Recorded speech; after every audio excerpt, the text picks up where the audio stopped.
What is up, everyone? Good morning. It is Wednesday, and we're on to episode 8 of Wake and Take. I'm ready to talk about tons of stuff that's gone around the league. Obviously, yesterday was the franchise tag deadline, so we're going to be talking about that. And some other news. There's some rumors. Tom Brady's apparently a cat dad. All sorts of fun stuff happened yesterday, and it's going to be good to talk about. I see I've got plenty of people joining me today. What's up, Snowman? Glad you could finally make it. Looks like you're not consulting this morning. I've got people here in the Instagram chat. They're chilling with me. It's going to be a great day. It's going to be a fantastic day. Let's go ahead and get right on into it.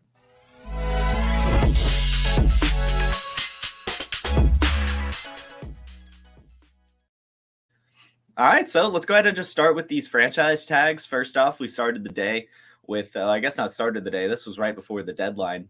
Came in that Saquon Barkley was going to be receiving the non-exclusive franchise tag from the New York Giants.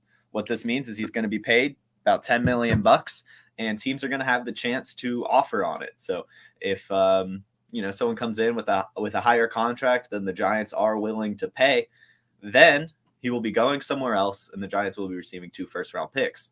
Now, what I'm starting to realize with these non-exclusive franchise tags is it's a great negotiating tactic. We'll talk a little bit more about that when we get to Lamar. I don't want to quite jump to him yet, but there's some really interesting ways that the NFL franchises are using this type of tag to save them time. To be honest, it came out I believe like a month ago even that Saquon Barkley did not want the franchise tag, and here he is getting it. We'll see how that goes, and it's important to note that it is non-exclusive. So, this is the guy that we all expected to set the free agent market for the running back class this year. And right now it's just $10 million, which, Tony Pollard is getting. Tony Pollard got the same tag. So I think that we're going to be seeing the Giants either spend up to keep him to match a contract, or he will be leaving.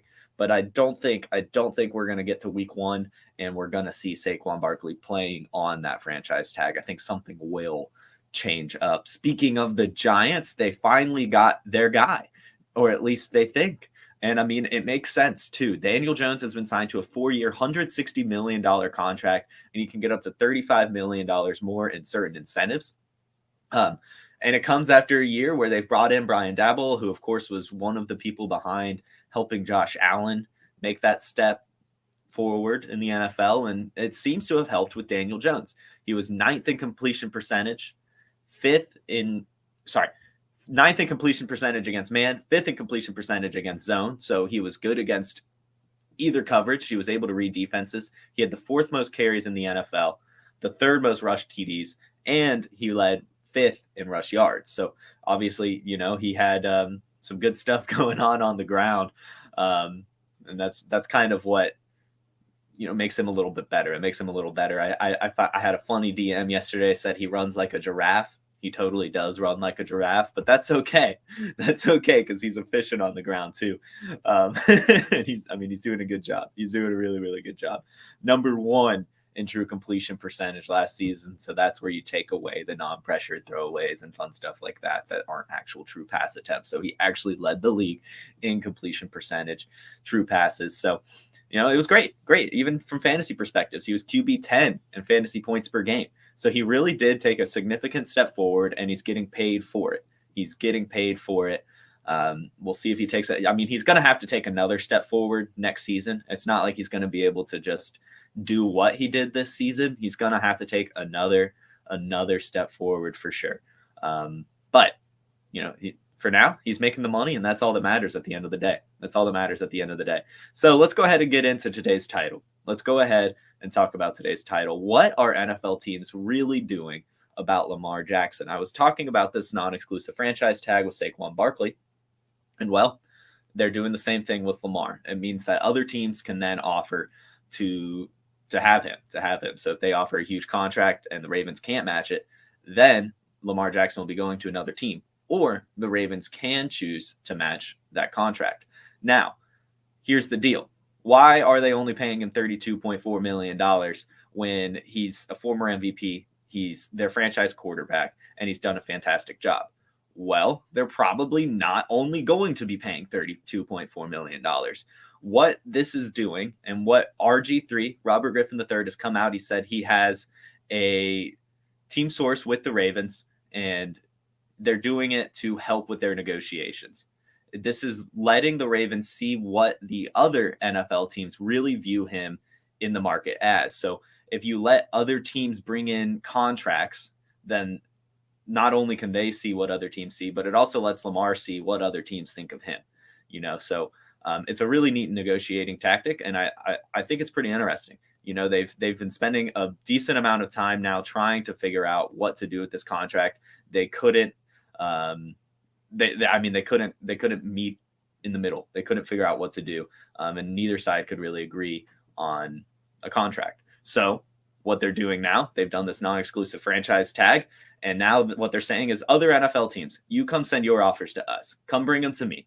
And we'll see if we can match it. If we can't match it, then it is what it is. We'll send them away. But what I'm expecting to happen here is a team's going to bring in a contract that they can match. I really can't fathom that the Ravens do want to get rid of him. I do have a nice YouTube comment here, and the Ravens do value a fully healthy season, and that's what they wanted from Lamar, and they didn't get it. It doesn't matter to them, if he is really elite for only 12 games. They want him to be elite for 17 games. So that's something to think about too. What is kind of concerning, though, is all these reports coming out from, every NFL team that needs a quarterback, every QB needy team is like, nah, we're not interested in Lamar. We're not going to do it. There's no way. The Falcons, the Panthers, the Raiders have all come out and said that they are not interested in Lamar Jackson. That's just not true. Those teams are definitely interested in Lamar Jackson. They just don't want to drive up the market. If every team is coming out saying, oh yeah, I'm interested, then you're seeing higher contracts being offered, more money being offered, and then they're not going to be able to win it. So it's smart to play quiet right now and then go forward. And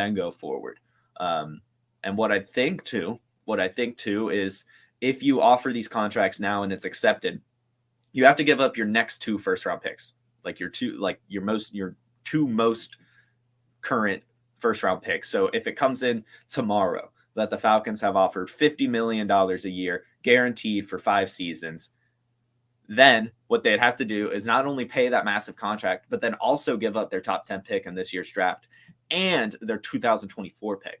So what we're starting to see here is these teams play hard to get. They're playing hard to get. And then after this draft ends, they get to use their draft picks. Then they're going to go out and offer. Then they're going to go to the Ravens and be like, hey, here's this massive contract. And then what that means is that they only have to give up their 2024 and 2025 picks instead of their pick this year. And so it's smart on all sides. It lets the Ravens actually see how the rest of the NFL is valuing Lamar Jackson. It lets Lamar Jackson see how the rest of the NFL values him. And these other teams that are quote unquote not interested in Lamar Jackson, it lets them play a little hard to get. It lets them wait a little bit after the draft, see how everything shapes up, what they can do. And then they can go offer. Then you're paying a guy a contract and giving up 2024 picks, 2025 picks, and you have to assume that these are not even going to be good picks anymore because you're getting Lamar Jackson. It's like the Rams and the Stafford pick. They weren't expecting to be giving up a high draft pick. So, that's the way I look at this. It's not that the Ravens aren't interested in Lamar Jackson. It's not that the other teams aren't interested in Lamar Jackson. It's that they're being front office people. It's that they're doing what they can to not drive the market up. They're doing what they can to see what the other NFL teams think. And all of these factors are playing into it. There are reports now from Trey Wingo. He says that there are rumors around that NFL owners are doing all they can. They're colluding to not allow another Deshaun Watson type contract. I think it's this Deshaun Watson contract was something unique in that it didn't make a lot of sense considering he hadn't really been playing football. So that contract in particular is a little bit more of a failure. I don't think you can really get upset about a fully guaranteed contract like Deshaun's for a player like Lamar Jackson. I think he deserves it. He's been playing in the league. He's a former MVP, and he doesn't have 24 sexual assault allegations against him. So I don't know what these collusion rumors are about, but I don't know. I feel like you can't really do too much. I know it sucks as a front office to give fully guaranteed contracts, but players like Lamar do deserve them. They do deserve them. And it'll be interesting to see where it goes from here. Harry Snowman, you've left another great comment. This offense, Ravens offense, was structured for Lamar Jackson. And that's true. That's true. That's why I don't really expect the Ravens to give up on him. I do think that they would like to bring back Lamar Jackson, but I do think that there is a price where they're not going to be able to bring back Lamar Jackson. And I think that's why they do it as a non-exclusive tag. They're not going to let him walk to where he can just go get it.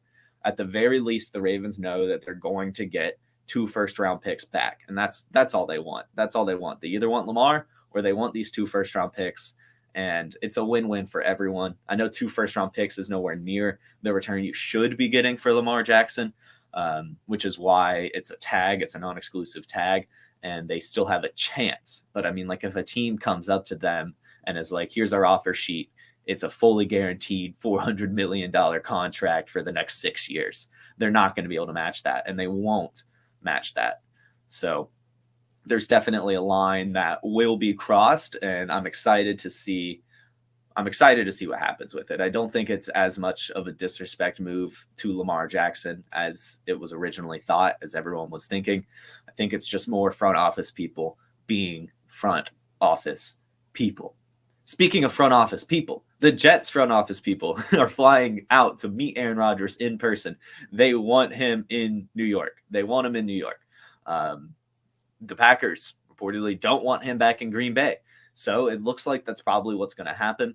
The Jets, they want a veteran quarterback. They're not in this rookie hunt. They're not in the Lamar hunt. I mean, they might be, but there's no reports currently that they're in the Lamar hunt. They're all in on Aaron Rodgers currently. I mean, I think it'd be a decent landing spot. Obviously, it'd be really good for Garrett Wilson. It'd be really good for Breece Hall. Aaron Rodgers already hyped up Breece Hall last season. Yeah, I mean, you saw that you could see the recruiting pitches from yesterday, all of this stuff. So I think it'd be a good landing spot. I think he'd do decent. I think it's funny that he's following in Brett Favre's footsteps. So Aaron Rodgers to the Jets is something that we all need to keep our eye on, and it seems to be developing at an ever rapid pace. Just keeps on keeping on. And I mean, hopefully, he said, Aaron Rodgers did specifically say that he does not want to make this decision. He wants to make this decision sooner rather than later. So I do think at some point we're going to have an answer, hopefully before the NFL draft, but maybe on draft day. That kind of drama would be Aaron Rodgers-esque, wait for the hype of everything else going on and then, make the move. But yeah, I think that's probably where we're going to end up seeing him at this point now. I was thinking he'd return to Green Bay, but, hearing reports from the front office that they don't want him back, how hard the Jets are trying to get him. And I mean, Aaron Rodgers likes the spotlight. So if he can go to New York, I mean, it is what it is. He'll be happy with that. He'll be happy with that for sure. So Aaron Rodgers to the Jets, that's the latest development.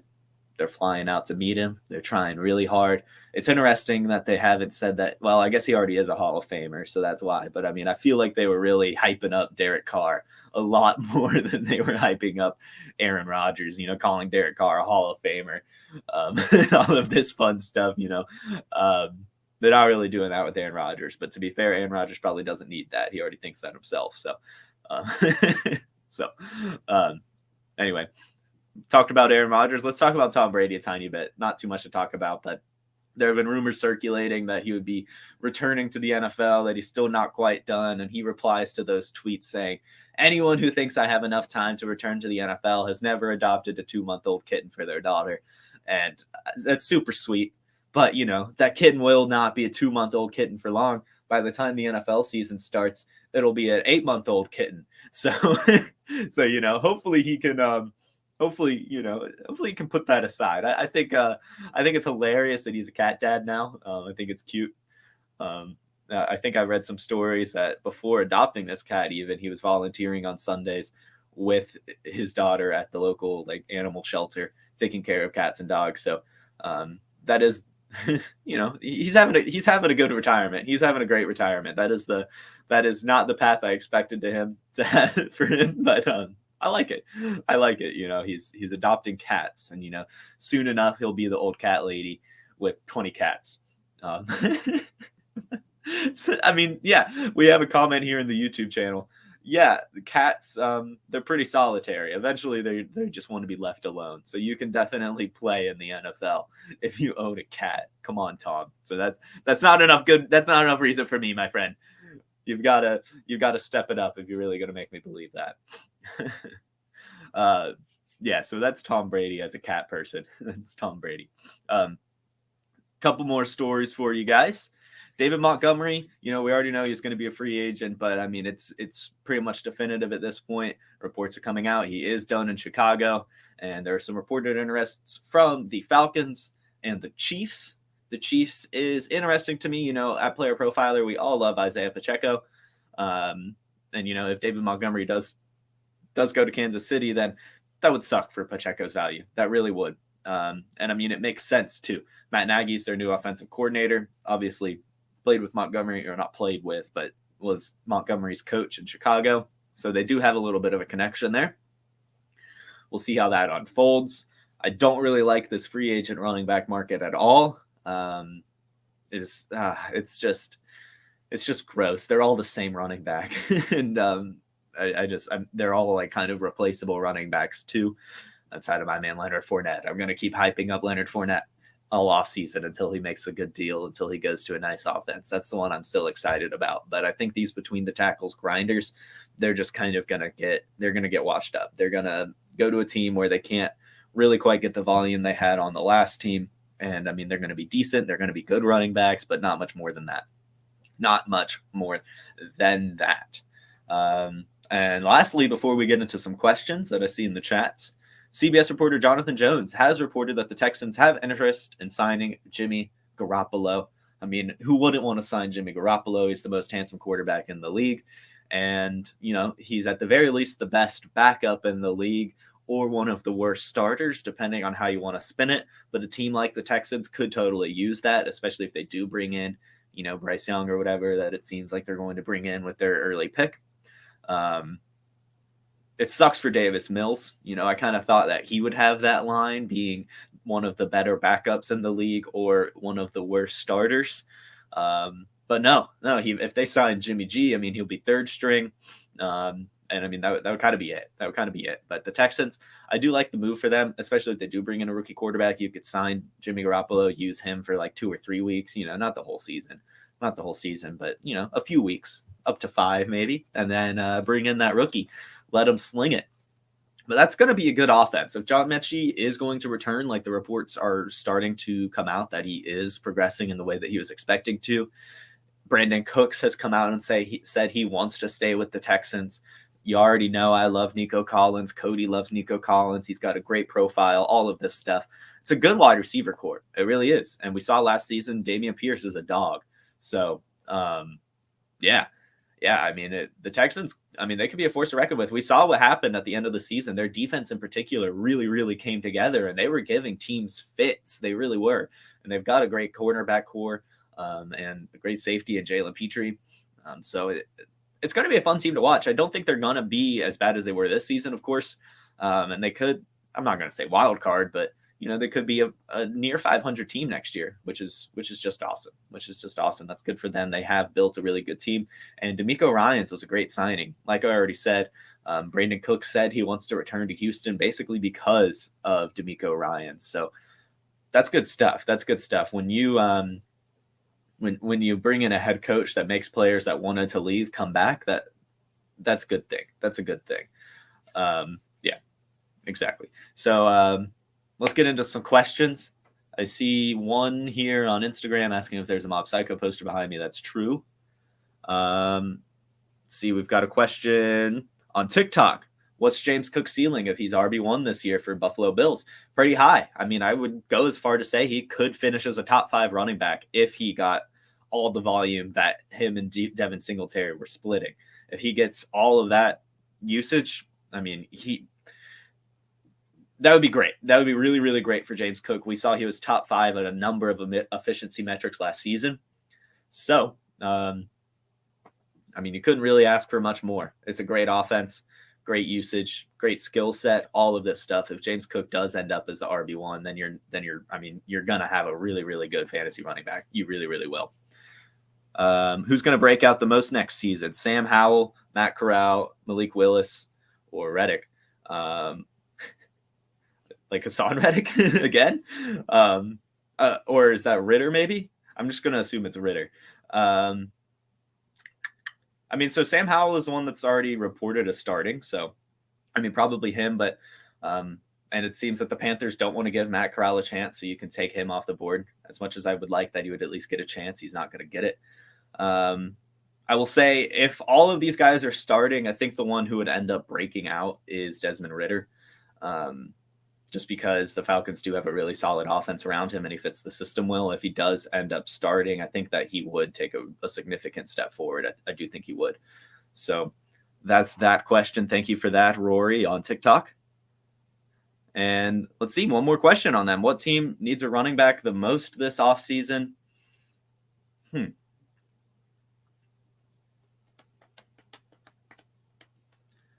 I mean, probably... I feel like everyone kind of needs a running back just to have right now. I would like to see, I mean, this is just a homer take, I guess. I'm just going to give you a homer take. I want to see the Falcons bring in a truly elite running back instead of Tyler Algier. Again, this is a rant I've had before, but just, I don't understand hiring a coach like Arthur Smith because he had such a great season with Derrick Henry and then not giving him a Derrick Henry type talent. I know that they don't make a lot of Derrick Henrys, but something close. You know, I don't think Tyler Algier is even half of Derrick Henry. And I just think you need to have a really, really good running back if you have Arthur Smith. It doesn't make a lot of sense to me to have middling running backs with a guy who runs that kind of system. So I would like to see the Falcons bring in a truly, truly elite running back. If you're going to ask me that question. Anything on the YouTube side? No, you guys are just giving great comments. Thank you for following along, everyone that followed on YouTube. Thank you for everyone who's joined me on Instagram. And thank you for everyone who's joined me on TikTok. This has been a great episode. You guys enjoy your Wednesday. Have a great, fantastic day. Hey, you like that video? Be sure to subscribe and activate those alerts so you get notified as soon as new videos drop. And be sure to check out PlayerProfiler.com. We have all the tools for you to dominate every type of fantasy league. We have a draft kit, Dynasty Deluxe, data analysis, DFS Dominator, and don't forget the player rankings to rule them all.